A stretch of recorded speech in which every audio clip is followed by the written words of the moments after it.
شپږیشتم سوال دی چې جادو څه حکم لري. جواب: جادو کفر دی. د دې د وجې نه د دې نه به ځان ساتي.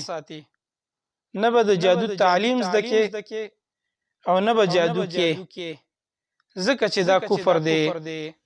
قرآن مجید کې الله سبحانه وتعالی په سورة البقره کې فرمایي: ولكن الشیاطین کفروا يعلمون الناس السحر.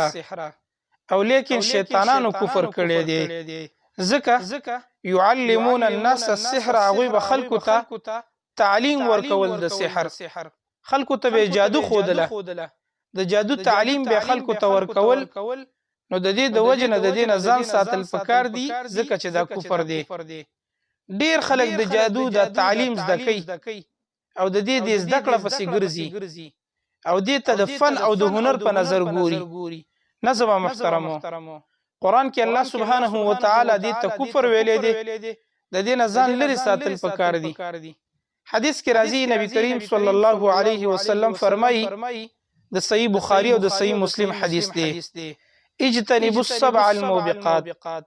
د الله رسول فرمایي چې تاسو د هلاک کوونکو شیزونو نه ځان وساتئ، چې د هغه شیزونو په وجه باندې انسان هلاک کیږي.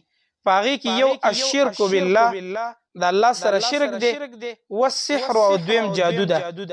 نو د دې جادو په وجه الله انسان هلاک کوي، دا د هلاک کوونکو شیزونو نه دی. نو د دې نه ځان ساتل پکار دي. الله سبحانه وتعالی دې موږ او تاسو ته وساتي.